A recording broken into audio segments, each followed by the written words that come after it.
തെളിവുകൾ എന്ന രൂപത്തിൽ രാഹുൽ ഗാന്ധി ചില തെളിവുകളൊക്കെ നൽകാനുള്ള ശ്രമം നടത്തിയിട്ടുണ്ട്. അത് എത്രത്തോളമാണ് ജനങ്ങൾ സ്വീകരിക്കുന്നത് എന്നത് നോക്കിക്കാണേണ്ട കാര്യവുമാണ്. രാഹുൽ ഗാന്ധിയും തേജസ്വി യാദവും നയിച്ച ആ ഒരു വോട്ട് അധികാർ യാത്ര, ഈ യാത്ര വലിയ കൗതുകമാണ് സൃഷ്ടിച്ചത്. എനിക്ക് കൗതുകം എന്നേ പറയാനാവൂ, കാരണം വലിയ ആൾക്കൂട്ടമുണ്ടായി. ഈ ആൾക്കൂട്ടമെല്ലാം പോളിംഗ് ബൂത്തിലെത്തി ഇന്ത്യ മുന്നണിക്ക് അനുകൂലമായി വോട്ട് ചെയ്യും എന്നാണ് കരുതുന്നതെങ്കിൽ അത് തെറ്റി. ലാലു കുടുംബത്തിൽ തന്നെ വിള്ളലുകളുണ്ട്. അത് മാത്രമല്ല, പരമ്പരാഗതമായിട്ടുള്ള കാലിത്തീറ്റ കുംഭകോണം ഉൾപ്പെടെയുള്ള കേസുകളിൽ ലാലു അകത്തായതാണ്. ഇപ്പോൾ 18 വയസ്സ് 20 വയസ്സുള്ള ആദ്യ കന്നി വോട്ടർമാരെ സംബന്ധിച്ചിടത്തോളം അവരുടെ ജീവിതകാലം മുഴുവൻ മുഖ്യമന്ത്രിയായി കണ്ട മുഖം, അതേത് മുന്നണിയിലാണെങ്കിലും അത് നിതീഷ് കുമാറിന്റെ മുഖമാണ്. ഒരു മാറ്റം ആഗ്രഹിക്കുന്നു. യുവജനങ്ങളെ വലിയ രീതിയിൽ ആകർഷിക്കാനൊക്കെ തേജസ്വി യാദവിന് കഴിയുന്നുണ്ട് എന്നത് വാസ്തവമാണ്. രാഹുൽ ഗാന്ധിക്കും വലിയ രീതിയിൽ യൂത്തിനെ ആകർഷിക്കാൻ കഴിയുന്നുണ്ട് എന്നത് കാര്യമാണ്. ബീഹാറിൽ ഒരു പുതിയ തരം രാഷ്ട്രീയത്തിന്, ജാതികൾക്കതീതമായ ഒരു വികസന രാഷ്ട്രീയത്തിന്റെ പന്താവ് വെട്ടിത്തുറന്ന പ്രശാന്ത് കിഷോറിന്റെ ജൻ സ്വരാജ് പാർട്ടിയിൽ ഒരു കൂട്ടം യുവാക്കൾ ആകർഷകരായിട്ടുണ്ട്. അപ്പോൾ ഉത്തർപ്രദേശിൽ സാമാന്യം സെറ്റാണ് ഈ സമാജ്വാദി പാർട്ടി കോൺഗ്രസ് കോമ്പിനേഷൻ. കോൺഗ്രസ് സംഘടനാപരമായി ഉയർത്തെഴുന്നേൽപ്പിന്റെ ഒരു ഘട്ടത്തിലാണ് ബീഹാറിൽ. ചാഞ്ചാടുന്ന സർക്കാരുകളും അതിദരിദ്രരായ മനുഷ്യരും അധിവസിക്കുന്ന ദേശീയ രാഷ്ട്രീയത്തിലെ പ്രധാന കേന്ദ്രമാണ് ബീഹാർ. രാജ്യത്തെ ഏറ്റവും വലിയ ജനസംഖ്യയുള്ള മൂന്നാമത്തെ സംസ്ഥാനം. 2021 നീതി ആയോഗ് റിപ്പോർട്ട് പ്രകാരവും 2023 ബീഹാർ സർക്കാർ പുറത്തുവിട്ട ജാതി സെൻസസ് പ്രകാരവും രാജ്യത്തെ ഏറ്റവും കൂടുതൽ അതിദരിദ്രരുള്ള സംസ്ഥാനങ്ങളിൽ ഒന്നാണ് ബീഹാർ എന്ന് വ്യക്തമാകും. നീതി ആയോഗ് റിപ്പോർട്ട് പ്രകാരം ബീഹാറിലെ ആകെ ജനസംഖ്യയിൽ 51.91% കുടുംബങ്ങളുടെയും ജീവിതം അതിദയനീയമാണ്. മാസവരുമാനം അടിസ്ഥാനമാക്കിയ ജാതി സെൻസസ് പ്രകാരം ആകെ ജനസംഖ്യയുടെ 34% പേർക്കും പ്രതിമാസം കേവലം 6000 രൂപയിൽ താഴെ മാത്രമാണ് വരുമാനം. 63% കുടുംബങ്ങൾക്ക് പ്രതിമാസം 10000 രൂപ വരെയും വരുമാനം ലഭിക്കുന്നു. അതായത് 200 രൂപയും 300 രൂപയുമെല്ലാമാണ് ബീഹാറിലെ മനുഷ്യർക്ക് പ്രതിദിനം വരുമാനമായി ലഭിക്കുന്നത്. പക്ഷേ ഇവർ തെരഞ്ഞെടുത്ത് നിയമസഭയിലേക്ക് അയക്കുന്നവരിൽ ഭൂരിപക്ഷവും കോടീശ്വരന്മാർ. 243 അംഗ നിയമസഭയിൽ 194 പേരും കോടീശ്വരർ. ഈ ഒരു വൈജാത്യം ബീഹാറിന്റെ രാഷ്ട്രീയത്തിൽ കൂട്ടുപിണഞ്ഞു കിടക്കുന്നു. ഇന്നലെ നമ്മൾ ബീഹാറിലെ BJP അല്ലെങ്കിൽ NDAയുടെ സാധ്യതകൾ എത്രത്തോളമാണ് എന്നാണ് ചർച്ച ചെയ്തത്. ഇന്ന് ഇന്ത്യ മുന്നണിയുടെ സാധ്യതകൾ എത്രത്തോളമുണ്ട് ബീഹാറിൽ എന്നതിനെ കുറിച്ചാണ് ഡോക്ടർ മോഹൻ വർഗീസ് സാർ തന്നെയാണ് ഒപ്പമുള്ളത്. സാർ, ഈ ബീഹാർ തെരഞ്ഞെടുപ്പിന് മാസങ്ങൾക്ക് മുൻപേ ദേശീയ ശ്രദ്ധയിലെത്തിച്ച വിവാദമാണ് ഈ സമഗ്ര വോട്ടർ പട്ടിക പരിഷ്കരണം അഥവാ SIR. ഈ ഒരു വിഷയം ഉയർത്തി ബീഹാറിൽ വോട്ട് അധികാര യാത്രയുമായി തെരഞ്ഞെടുപ്പ് ചൂടിലേക്ക് ആദ്യമിറങ്ങിയത് ഇന്ത്യ സഖ്യമാണ്. രാഹുൽ ഗാന്ധി നയിച്ച യാത്ര വൻ സ്വീകാര്യത നേടിക്കൊടുക്കുകയും ചെയ്തു. ഇത് ഈ തെരഞ്ഞെടുപ്പിൽ ഇന്ത്യ മുന്നണിക്ക് എത്രത്തോളം ഗുണം ചെയ്യും? ഇന്ത്യ മുന്നണിയുടെ രാജ്യവ്യാപകമായ തുറുപ്പ് ചീട്ട് ഇന്ന് യഥാർത്ഥത്തിൽ വോട്ടർ പട്ടികയിലെ ക്രമക്കേടുമായി ബന്ധപ്പെട്ട വിവാദമാണ്. നാളിതുവരെ നടന്ന തെരഞ്ഞെടുപ്പുകളൊക്കെ തന്നെ അട്ടിമറിയിലൂടെയാണ് വിജയം സാധ്യമായത് എന്ന ഒരു നറേറ്റീവ് കൊടുക്കുകയാണ്. അതിന് തെളിവുകൾ എന്ന രൂപത്തിൽ രാഹുൽ ഗാന്ധി ചില തെളിവുകളൊക്കെ നൽകാനുള്ള ശ്രമം നടത്തിയിട്ടുണ്ട്. അത് എത്രത്തോളമാണ് ജനങ്ങൾ സ്വീകരിക്കുന്നത് എന്നത് നോക്കിക്കാണേണ്ട കാര്യവുമാണ്. യഥാർത്ഥത്തിൽ ഈ മഹാദേവപുര മണ്ഡലം, അത് ബാംഗ്ലൂരിലെ ഒരു ലെജിസ്ലേറ്റീവ് അസംബ്ലി സെഗ്മെന്റാണ്. അത് കേന്ദ്രീകരിച്ച് നടത്തിയ ഒരു സ്റ്റഡി റിപ്പോർട്ടാണ് ആദ്യം പ്രസിദ്ധീകരിക്കുന്നത്. പിന്നീട് മറ്റൊരു സ്റ്റഡി റിപ്പോർട്ട്. ഇങ്ങനെ 2 പ്രാവശ്യമായി മാധ്യമങ്ങളുടെ മുമ്പിൽ വന്നുകൊണ്ട് പ്രതിപക്ഷ നേതാവ്, ഇന്ത്യയിലെ പ്രതിപക്ഷ നേതാവ്, ലോക്സഭയിലെ പ്രതിപക്ഷ നേതാവ് ശ്രീ രാഹുൽ ഗാന്ധി നടത്തിയ ഈ പരാമർശങ്ങൾ, ആരോപണങ്ങൾ, അത് ഗൗരവമുള്ള ആരോപണങ്ങളാണ്. ഇലക്ഷൻ കമ്മീഷനെയും അതിന്റെ ചെയർമാൻ, അതിന്റെ ചീഫ് ഇലക്ഷൻ കമ്മീഷണർ ജ്ഞാനേന്ദ്ര കുമാറിനെയും എല്ലാം തന്നെ പ്രതിക്കൂട്ടിൽ നിർത്തുന്ന ഈ ആരോപണങ്ങൾ വന്നതിന് ശേഷം നടക്കുന്ന ആദ്യ തെരഞ്ഞെടുപ്പ്. അതാണ് ബീഹാർ തെരഞ്ഞെടുപ്പിന്റെ ഒരു പ്രത്യേകത. രണ്ടാമത്തെ പ്രത്യേകത ഓപ്പറേഷൻ സിന്ദൂർ. അത് വലിയ വിവാദമാണ്. ദേശീയത ആളിക്കത്തിക്കുന്ന, ഇന്ത്യ പാകിസ്ഥാൻ ബന്ധങ്ങളെ ബാധിക്കുന്ന യുദ്ധ സമാനമായ സാഹചര്യം, ഇതെല്ലാം തന്നെ വോട്ടാക്കി മാറ്റാൻ NDA ശ്രമിക്കുന്നു. അത് മറ്റൊരു വിഷയമാണ്. അതിനുശേഷം മറ്റൊരു നിയമസഭാ തെരഞ്ഞെടുപ്പ് നടന്നിട്ടില്ല എന്നതുകൊണ്ട് അതിന്റെ കൂടി ഉരകല്ലാണ്. ഇന്ത്യയുടെ വിദേശ നയത്തിന്റെ, ഇന്ത്യയുടെ ഈ സെക്യൂരിറ്റി പാരഡൈംസിന്റെ ഒക്കെ ഒരു ഉരകല്ലാണ്. മൂന്നാമത്തെ ഒരു കാര്യമാണ് ഈ സമഗ്ര വോട്ടർ പട്ടിക പരിഷ്കാരം. അത് തുടങ്ങി വെക്കുന്നത് ബീഹാറിൽ നിന്നാണ്. ആ ബീഹാറിന്റെ മണ്ണിൽ നിന്നുകൊണ്ടാണ് രാഹുൽ ഗാന്ധി വോട്ട് അധികാർ യാത്ര നടക്കുന്നത്. വലിയ കിലോമീറ്ററുകളോളം സഞ്ചരിച്ച രാഹുൽ ഗാന്ധിയും തേജസ്വി യാദവും നയിച്ച ആ ഒരു വോട്ട് അധികാർ യാത്ര, ഈ യാത്ര വലിയ കൗതുകമാണ് സൃഷ്ടിച്ചത്. എനിക്ക് കൗതുകം എന്നേ പറയാനാവൂ, കാരണം വലിയ ആൾക്കൂട്ടമുണ്ടായി. ഈ ആൾക്കൂട്ടമെല്ലാം പോളിംഗ് ബൂത്തിലെത്തി ഇന്ത്യ മുന്നണിക്ക് അനുകൂലമായി വോട്ട് ചെയ്യും എന്നാണ് കരുതുന്നതെങ്കിൽ അത് തെറ്റി. കാരണം മുൻകാലങ്ങളിൽ അങ്ങനെയുള്ള ആൾക്കൂട്ടങ്ങൾ ഉണ്ടായിട്ടുണ്ട്. മഹാരാഷ്ട്രയിലും ഹരിയാനയിലും എല്ലാം ഈ ആൾക്കൂട്ടങ്ങളൊന്നും തന്നെ വോട്ടായി മാറിയതായി കാണുന്നില്ല അന്തിമ ഫലം വന്നപ്പോൾ. അതുകൊണ്ട് ബീഹാറിൽ മാത്രം ഈ ആൾക്കൂട്ടം വോട്ടായി മാറുമെന്ന് കരുതാനുമാവില്ല. ഇതൊരു കൗതുകമാണ്. ഇനി കാര്യത്തിലേക്ക് വരാം. ഇന്ത്യ മുന്നണി എല്ലാ പഴുതുകളും അടച്ചുള്ള ഒരു പ്രചരണമാണ് ഇപ്പോൾ നടത്തുന്നത്. Now or never. വലിയ പദ്ധതികളാണ്. ഈ പ്രതിപക്ഷത്തിരിക്കുമ്പോഴും ഈ തേജസ്വി യാദവ് അനിഷേധ്യനായ മുഖ്യമന്ത്രി സ്ഥാനാർത്ഥി കൂടിയാണല്ലോ. ഭരണത്തിൽ വന്നാൽ ഇന്ത്യ മുന്നണിയാണ് ഭരണത്തിൽ വരുന്നതെങ്കിൽ തേജസ്വി യാദവ് ആയിരിക്കും മുഖ്യമന്ത്രി എന്ന കാര്യത്തിൽ യാതൊരു സംശയവുമില്ല. അദ്ദേഹം പറഞ്ഞിരിക്കുന്നത് വലിയ രീതിയിലുള്ള ഫ്രീബീസ് ആണ് പറഞ്ഞിരിക്കുന്നത്. ഒരു കുടുംബത്തിൽ ഒരാൾക്ക് ജോലി, സർക്കാർ ജോലി, അതെങ്ങനെ സാധ്യമാകുമെന്നത് അറിയില്ല. അത് വലിയ നമ്പറാണ്. ഏതാണ്ട് അപ്പം അത്രയും പേർക്ക് ജോലി എന്ന് പറയുന്ന ഒരു വലിയ വാഗ്ദാനം കൊടുത്തു. അത് വലിയൊരു ഒരു വിഷയം തന്നെയാണ്. അതുപോലെ ഈ വിഷയങ്ങൾ, നെഗറ്റീവ് വിഷയങ്ങളാണ് മുന്നിൽ കാണുന്നത്. കാരണം ഒരു പ്രതിപക്ഷം എന്ന നിലയിൽ തീർച്ചയായും ഈ ഭരണത്തിനെതിരെയുള്ള സകല കാര്യങ്ങളും, വോട്ടധികാർ യാത്രയിൽ കണ്ട മുഴങ്ങിയ മുദ്രാവാക്യങ്ങളും വോട്ട് ചോരി മുദ്രാവാക്യവും എല്ലാം തന്നെ, നിതീഷ് കുമാറിന്റെ ഭരണ പരാജയങ്ങൾ എന്ന രൂപത്തിൽ അക്കമിട്ട് പാലങ്ങൾ തകർന്നത്, വലിയ രീതിയിലുള്ള ഇൻഫ്രാസ്ട്രക്ചർ പ്രോജക്റ്റുകൾ തകർച്ചയിലായത്, നിതീഷിനുള്ള മടുപ്പ്, അഴിമതി, ഇതെല്ലാം തന്നെ വലിയ പ്രചരണായുധമാക്കുന്നുണ്ട്. അതുകൊണ്ട് ഇന്ത്യ മുന്നണി വലിയ പ്രതീക്ഷ വെച്ച് പുലർത്തുന്ന ഒരു സംസ്ഥാനമാണ്. നൗ ഓർ നെവർ എന്നതാണ് ഇന്ത്യ മുന്നണിയുടെ ഒരു ചിന്ത. ഈ തെരഞ്ഞെടുപ്പ് പ്രഖ്യാപിച്ച ഉടൻ തന്നെയാണല്ലോ ലാലു പ്രസാദ് യാദവിനും കുടുംബത്തിനുമെതിരായ അഴിമതി കേസ് വീണ്ടും തലവെക്കുന്നത്. ഇത് ഏതെങ്കിലും തരത്തിൽ സ്വാധീനം ചെലുത്താൻ ഇടയുണ്ടോ? ഇന്ത്യ സഖ്യത്തെ ബാധിക്കാൻ സാധ്യതയുണ്ടോ? ലാലു പ്രസാദ് യാദവിന്റെ കുടുംബ അംഗങ്ങൾക്കെതിരെ അനവധി കേസുകൾ മുൻകാലങ്ങളിൽ ഉണ്ടായിട്ടുണ്ട്. ലാലുവിനെതിരെ, റാബ്രി ദേവിക്കെതിരെ, ഭാര്യ റാബ്രി ദേവി എന്ന മുൻ മുഖ്യമന്ത്രിക്കെതിരെ, ഇപ്പോൾ ഇതാ തേജസ്വി യാദവ് എന്ന മകനെതിരെ. തേജസ്വി യാദവ് നമുക്കറിയാം ലാലുവിന്റെ പ്രിയപുത്രനാണ്. അദ്ദേഹം 2004-06 കാലഘട്ടത്തിൽ ലാലു പ്രസാദ് യാദവ് റെയിൽവേ മന്ത്രിയായിരുന്ന കേന്ദ്രത്തിൽ, UPA 1 കാലഘട്ടത്തിൽ മൻമോഹൻ സിംഗ് പ്രധാനമന്ത്രിയായിരുന്നപ്പോൾ റെയിൽവേ മന്ത്രിയായിരുന്ന കാലഘട്ടത്തിലെ ഒരു കേസിൽ തേജസ്വി യാദവ് സജീവ രാഷ്ട്രീയത്തിൽ ഉണ്ടാകാനുള്ള പ്രായമില്ലായിരുന്നു എന്ന് കൂടി ഓർക്കണം.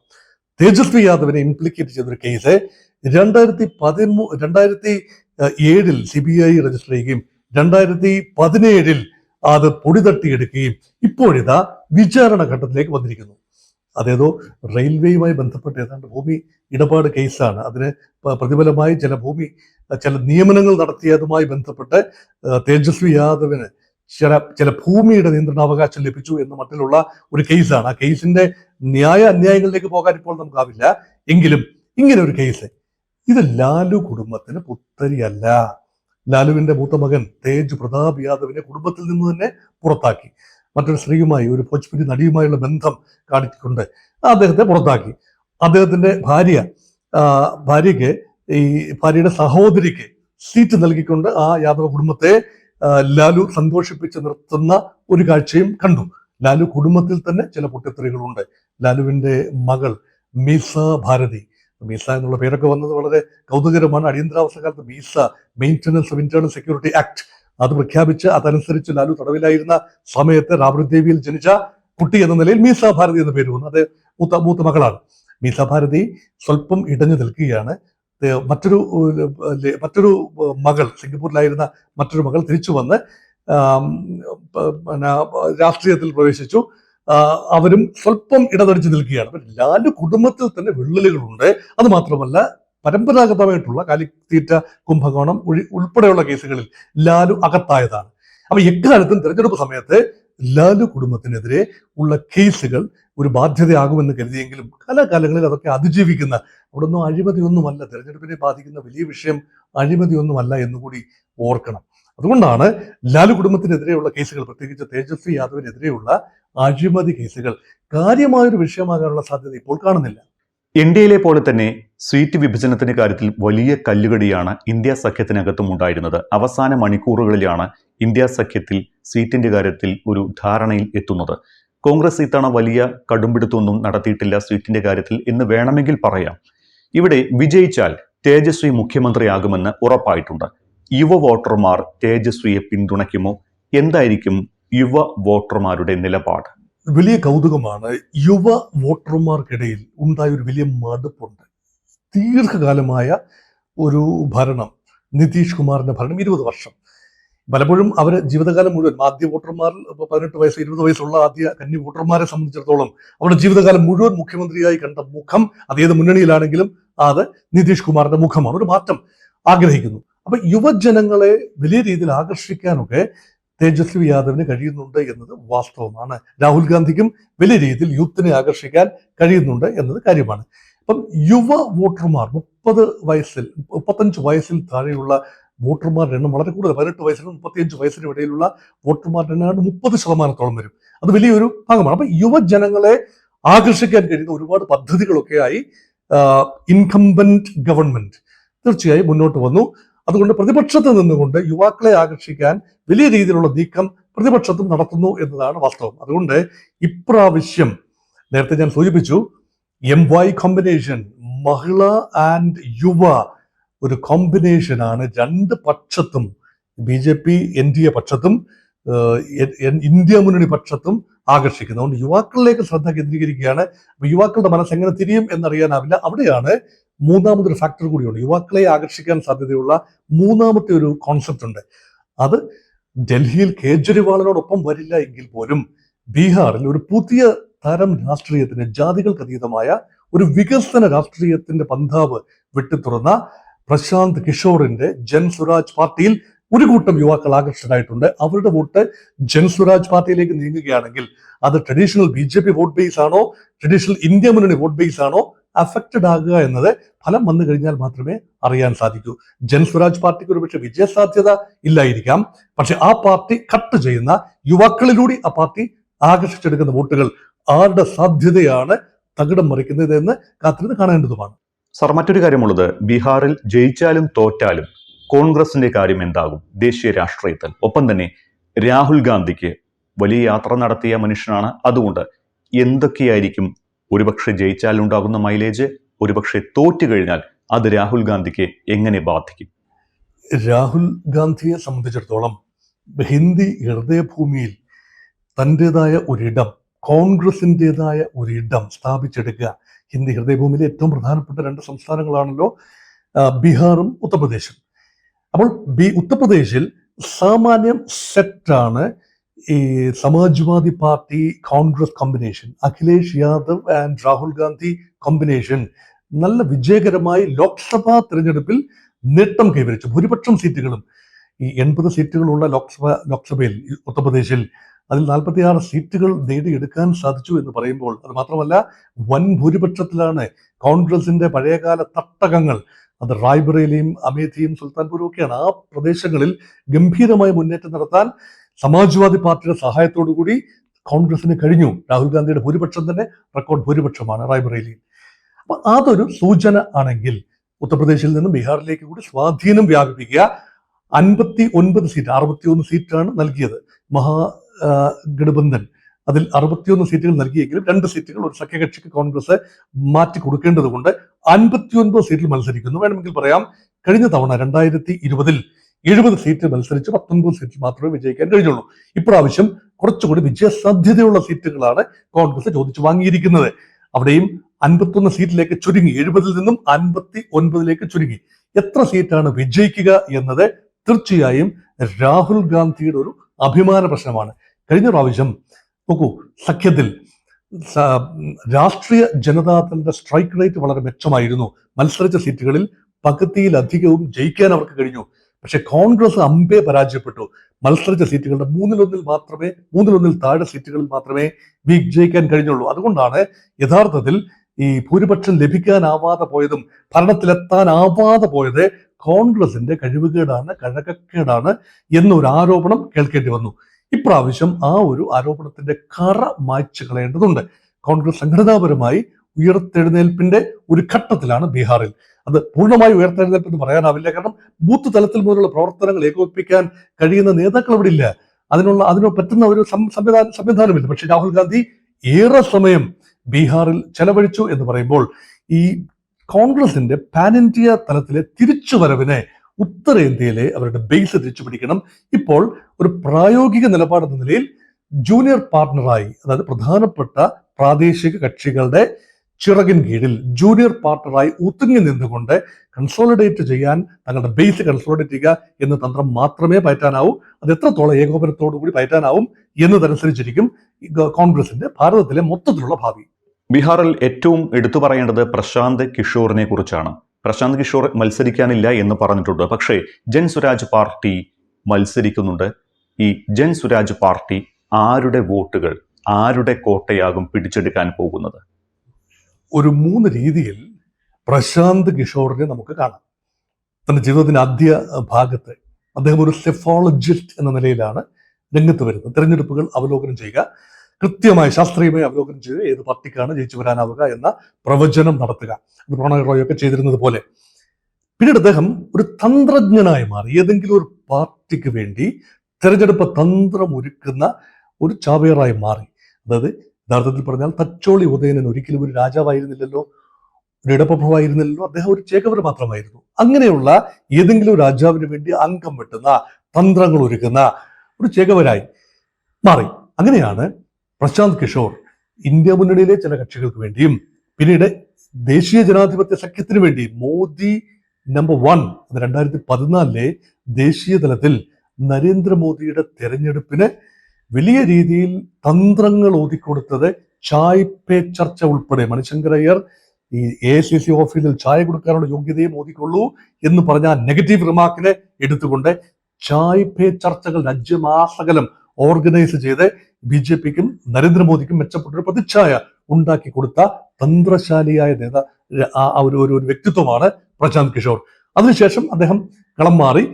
ബീഹാർ രാഷ്ട്രീയത്തിൽ അദ്ദേഹം നിതീഷ് കുമാറിനും തേജസ്വി യാദവിനും അല്ലെങ്കിൽ ലാലു പ്രസാദ് യാദവിനും ഒപ്പം കൂടി അവരെ വിജയിപ്പിച്ചെടുത്തു. പിന്നീട് തമിഴ്നാടിൽ ജയലളിതയുടെ വിജയത്തിന് പിന്നിലുള്ള തന്ത്രങ്ങൾ ഒരുക്കി.